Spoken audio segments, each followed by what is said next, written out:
안녕하세요. 목동 다원교육에서 강서구 통합사회 한국사 수업을 맡은 고소연이라고 합니다.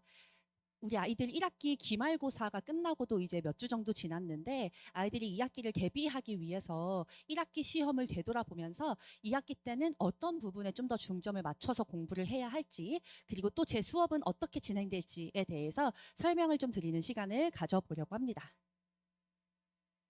일단은 1학기 기말고사 통합사회부터 좀 설명을 드리려고 해요. 일단 통합사회 같은 경우에는 총평부터 말씀을 드리면 평이한 난이도, 중정도의 난이도로 출제가 되었습니다.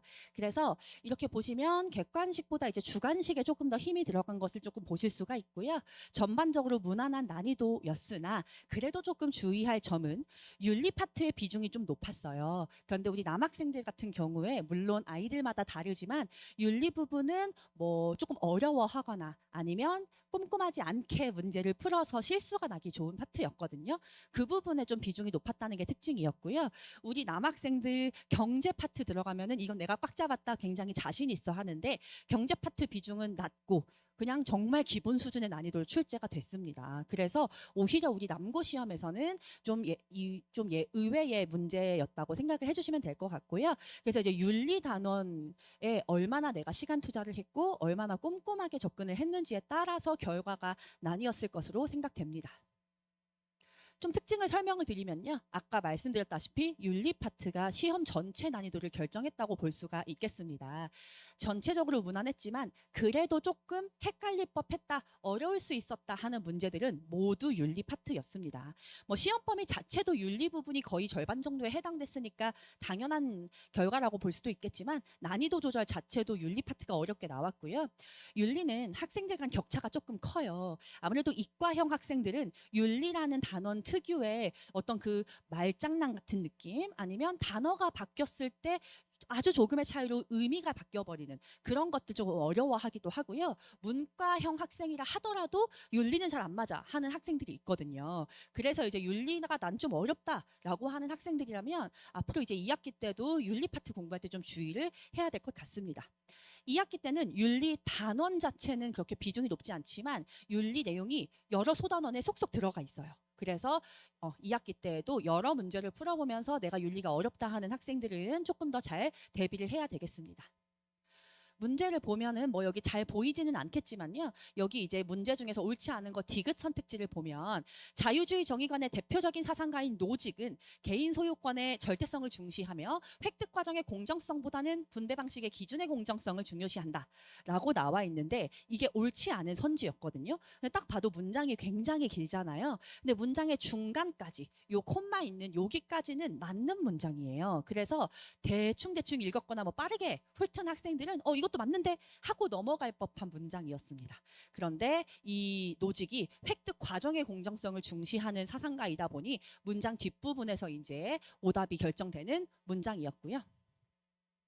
5번 같은 경우는 윤리에서 가장 기본적인 내용이면서도 가장 어려운 내용인데 롤스와 노직이라는 두 사상가의 어떤 저서의 내용이 자료로 들어가 있고 그거에 대해서 이제 이 노직이라는 사상가가 롤스를 비판하는 지점에 대해서 낸 출제를 한 문제입니다. 근데 이 문제 같은 경우에는 롤스 노직을 적당히만 공부했고 그 사료라든가 이런 것을 제대로 공부하지 않은 학생이라면 무슨 소리 하는지 모르겠다. 이거 갑을 사상가가 누군지도 모르겠다. 아예 롤스 노직을 잡지 못하고 넘어갔을 수도 있는 문제거든요. 그래서 단순히 사상가에 대해서 가볍게 받아들이는 것이 아니라 그들이 했던 그 말들이 어떻게 그들의 저서에 녹아 있는지 뭐 저서를 읽어볼 필요는 없지만 적어도 교과서에 나와 있는 내용만큼은 조금 깊이 있게 학습을 했었어야 맞힐 수 있는 문제였습니다.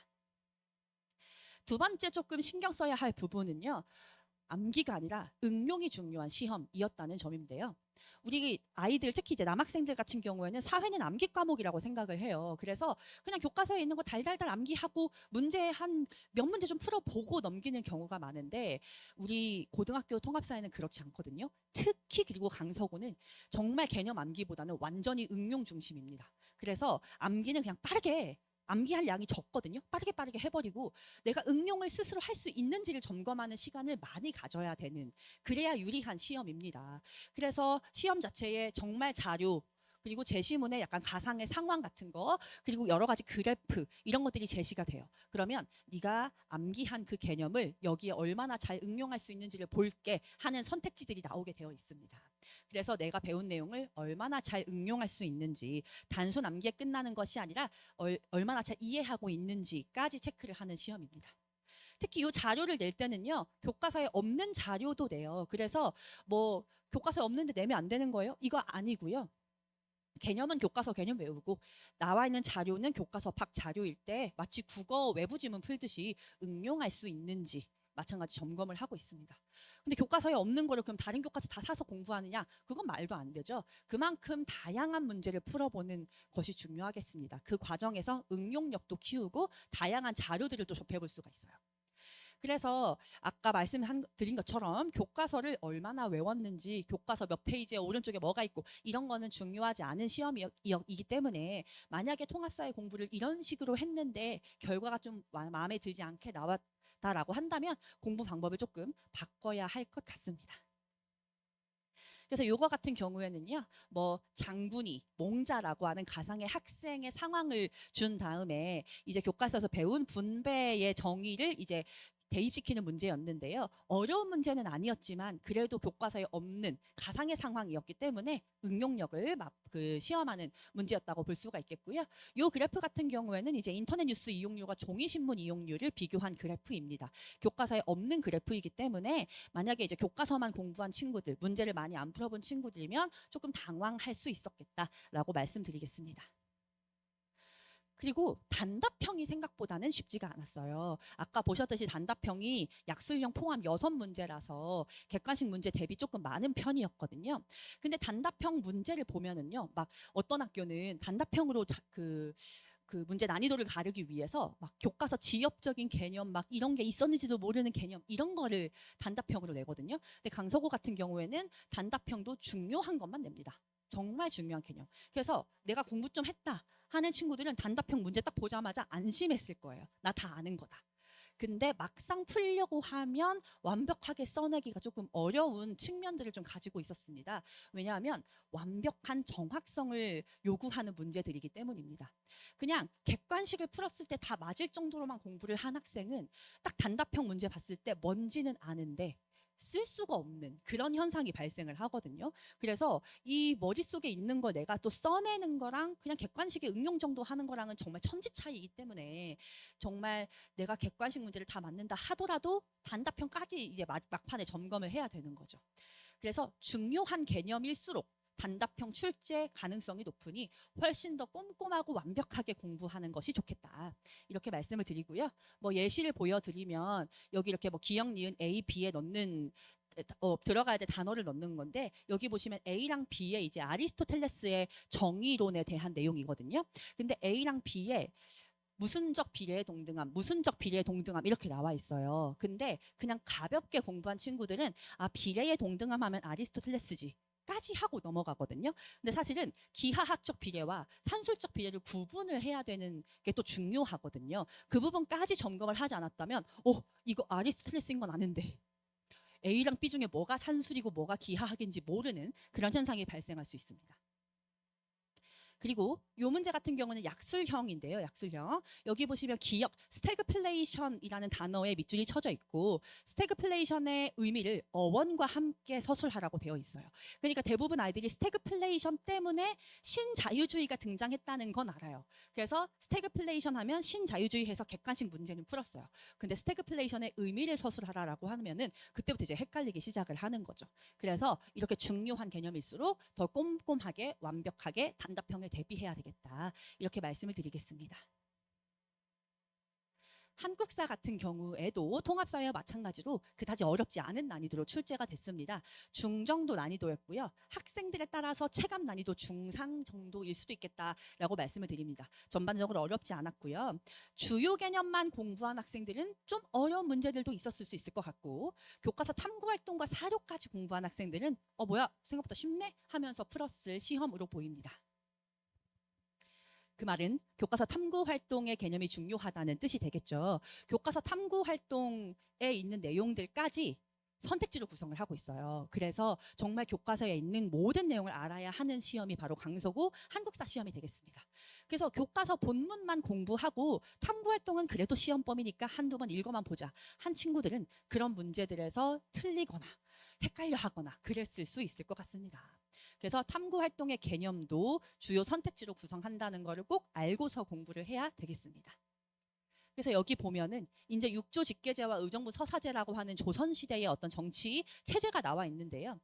뭐 육조 직계제를 어느 왕 때 했는지 를 알아야 풀 수 있는 선택지가 3개가 나오거든요. 근데 교과서 본문에는 그냥 세조 때 실시되었다까지만 나와 있어요. 그런데 이렇게 탐구활동에 보시면 탐구활동 아주 작게 마지막 문장에 세조 때 실시하였고 그리고 그 육조 직계제가 중종 때까지 이어졌다라고 나와 있거든요. 그러면 세조 때부터 중종 때까지 육조 직계제가 실시되었다는 걸 알아야 하고 이 선택지에서 어떤 왕이 주어졌을 때 이 사람이 세조부터 중종이라는 그 안에 들어간다는 것까지 알아야 풀 수 있는 꽤 어려운 문제였습니다. 이게 이제 1번 문제였기 때문에 여기서 만약에 좀 꼬였다 하는 학생들은 좀 집중도가 떨어진 상태에서 뒷문제를 풀 수도 있었겠죠.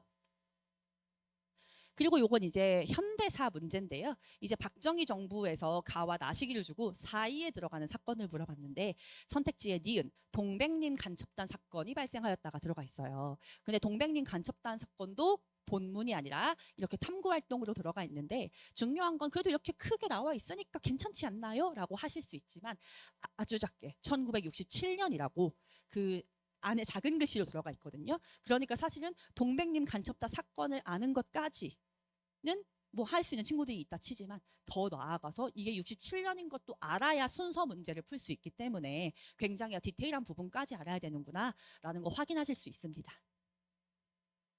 그리고 이제 아이들 시험범위 드디어 근현대사로 들어갔잖아요. 근데 근현대사로 들어갈수록 사료의 중요성이 높아지고 있습니다. 그래서 사료가 굉장히 많이 출제가 되고 있고 꽤 어려운 사료들도 활용을 하고 있기 때문에 내가 완벽히 외웠다 하더라도 그 사료를 정확하게 해석하지 못하면 틀리는 거예요. 그래서 정말 암기 위주로만 공부를 했다라고 하면 이 사료 문제들에서 오답이 나거나 많이 힘들었을 수 있겠습니다. 그래서 사실 개념 암기는 이제 근현대사부터는요 미루면 안 돼요. 미루지 말고 학교 수업이면 학교 수업, 학원 수업이면 학원 수업을 들은 즉시 바로바로 주요 내용을 암기를 한 뒤에 교과서 사료들을 공부할 수 있는 시간이 조금 확보가 돼야 하겠습니다. 그래서 교과서 사료까지 외우는 건 거의 불가능해요. 그러니까 내가 외운 걸 바탕으로 사료에서 키워드를 찾거나 상황을 유추해서 해석할 수 있는 그런 힘을 스스로 할 수 있도록 길러야 하겠습니다. 2학기 시험 범위는 전부 다 근현대사이기 때문에 이 사료의 중요도는 훨씬 더 높아질 것으로 생각됩니다.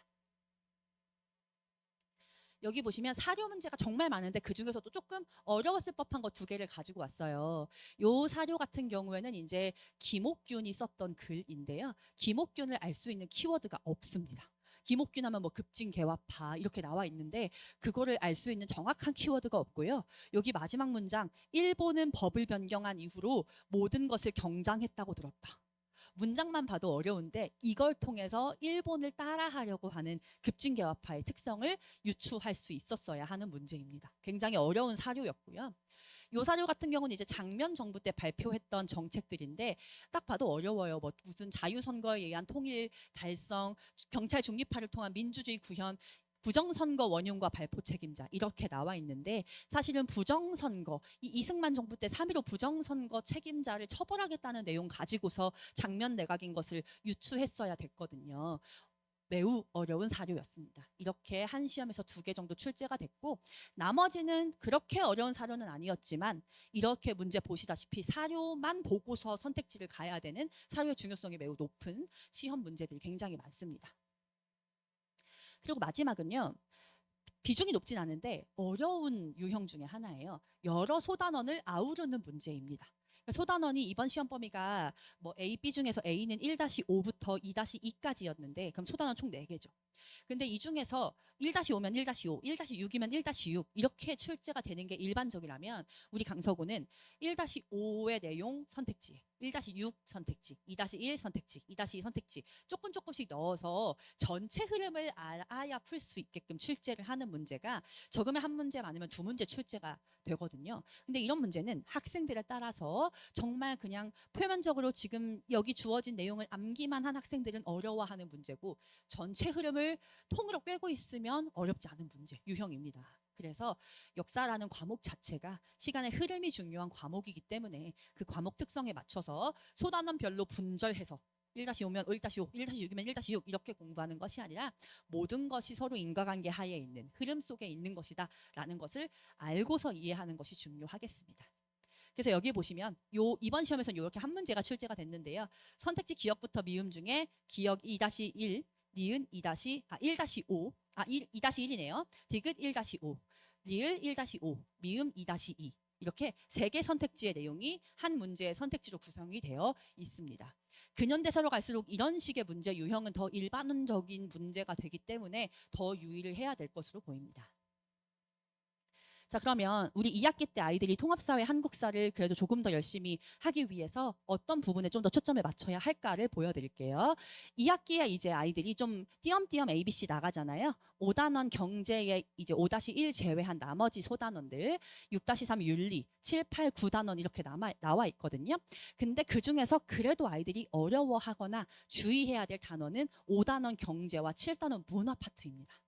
그리고 6-3 윤리뿐 아니라 이 모든 단원에 조금씩 윤리 개념이 들어가 있어요. 그래서 윤리 파트에 또 주의를 해야 되겠습니다.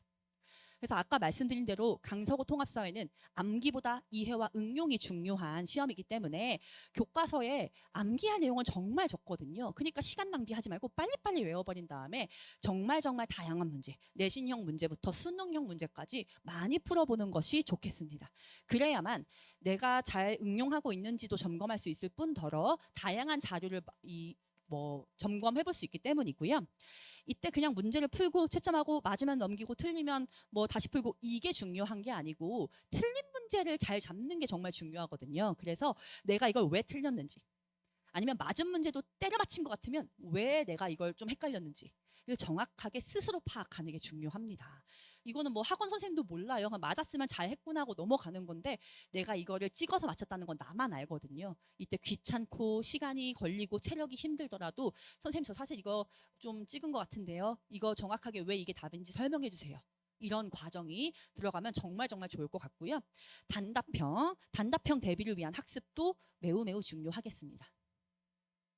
한국사 같은 경우에는 2학기부터 이제 근현대사, 올 근현대사로 들어가고요. 중간고사, 당장 다가오는 중간고사 시험 범위가 동학농민운동부터거든요. 근데 한국사 다들 공부해보셔서 아시겠지만 동학농민운동 가부기역 파트가 정말 어려워요. 한국사 전체에서 가장 어려운 그 파트 탑3에 꼽힙니다. 그래서 좀 2학기 중간고사가 쉽지 않을 것이다 라는 거 조금 예고를 드리면서 아까 말씀드린 대로 암기 미루지 말고 바로바로 하는 게 좋아요. 미뤄봤자 나한테 좋을 게 없고요. 지금 당장 국영수 할 시간 없다고 미뤘다가 오히려 시험 직전 그 중요한 시기에 역사 암기하다가 국영수 할 시간 놓치거든요. 그러니까 그냥 미리미리 그때 조금씩 해서 쌓아 나가는 것이 좋겠습니다. 어쨌든 그렇게 빨리 암기를 해놓은 상태에서 교과서 내용을 기반으로 일단 흐름부터 정리를 해야 되겠죠. 그래서 교과서 읽으면서 이 모든 스토리라인을 하나의 호흡 속에서 이렇게 이해를 하는 것이 중요하겠고요. 그런 뒤에 역사도 문제를 좀 많이 풀어보면서 여러 가지 사료 접해보는 것이 중요하겠습니다. 그래서 내가 외운 거 가지고 이 사료 처음 보지만 키워드 상황 잡고 어떤 사건, 어떤 인물인지 잡아낼 수 있는지 스스로 점검을 하는 것이 좋겠습니다. 그리고 우리 2단원 경제사랑 이제 4단원의 경제문화사랑 통일정책 관련된 내용이 나오거든요. 근데 안타깝게도 이 내용들이 1학기 때 이미 봤던 정치사 내용을 다시 한번 언급하게 되어 있어요. 그래서 아마 객관적인 양 자체는 1학기랑 비슷하지만 체감하는 분량은 조금 많을 겁니다. 왜냐하면 1학기 때 해서 아이들 다 까먹어 버렸는데 그걸 다시 끄집어 놔야 되니까. 그래서 아마 2학기 때는 1학기 때보다 조금 더 체감 분량이 많을 것이다 라는 거 알고 들어가는 게 좋겠습니다. 자, 그럼 일단 제 수업을 마지막으로 간단히 소개를 드릴게요. 제 소개는 뭐 당연히 뭐 수업은 깔끔하게 해야 되겠죠. 그러고서 우리 암기의 꽃 단답형입니다. 저는 우리 강서구 한국사가 올 객관식이라고 뭐 객관식만 풀리냐 절대 아니에요. 왜냐하면 역사같이 암기할 게 많은 과목일수록 단답형을 완벽히 풀 수 있어야 객관식도 따라오는 거거든요. 그래서 단답형으로 시험 보고 다 맞을 때까지 무한 반복시킵니다. 그리고 문제를 정말 제가 많이 풀어봐야 된다고 강조를 했잖아요. 그래서 문제를 제가 많이 제공을 하고 있습니다. 한국사도 마찬가지 통합사회 둘 다 스텝 1, 2, 3 한국사는 4까지 해서 스텝별로 난이도별로 문제를 풀어볼 수 있게 하고 있고요. 통합사회는 문제책이 또 따로 있어요. 워크북 같이. 그래서 사실상 제 자체 교재에 있는 문제만 풀어도 정말 시중에 있는 내가 접해볼 수 있는 모든 문제 유형은 다 접해본다고 생각을 해주셔도 되거든요. 그래서 정말 다양한 문제를 풀어야 된다고 강조한 만큼 많이 풀리고 있다는 점. 그리고 교과서 탐구활동, 역사는 사료 하나하나 제가 교과서에 있는 거 중요한 거 전부 다 수업을 해주고 있습니다. 그래서 아이들은 교과서에 있는 건 어차피 제가 해줄 거니까 교과서 밖에 있는 게 나오는 것에 대비하는 것에 조금 더 초점을 맞추면 되고요. 매주 개별 클리닉을 진행을 해서 잘 외웠는지, 문제 똑바로 풀었는지, 때려 맞힌 건 아닌지 제가 다 일일이 점검을 하고 있습니다. 잘 안 보이네요. 그래서 교재 같은 경우에 이제 이렇게 교재 기본 개념이 있고요. 기본 개념이 있고 나서 스텝 1, 스텝 2, 스텝 3까지 문제가 수록이 교재에 되어 있어서 내신형 문제부터 수능형 문제까지 다 풀어볼 수가 있고요. 그리고 이렇게 그 문제책은 스텝이 아니라 위크로. 그래서 한 주 한 주 아이들이 문제를 풀어볼 수 있게 제공을 하고 있습니다. 그리고 이렇게 교과서 빈칸이 제공이 되고 있어요. 우리 아이들 절대 교과서 읽으라고 해도 안 읽잖아요. 그래서 교과서 빈칸을 억지로 채우면서라도 교과서를 읽어볼 수 있게 하고 있고 그 내용을 바탕으로 단답형 매주 시험을 보고 있고요. 아까 말씀드린 대로 완벽히 맞을 때까지 무한 반복입니다. 그리고 이렇게 한국사 같은 경우는 연표 정리까지 근현대사 특히 해주면서 아이들이 흐름까지 잘 이해할 수 있도록 수업을 진행하고 있습니다. 네.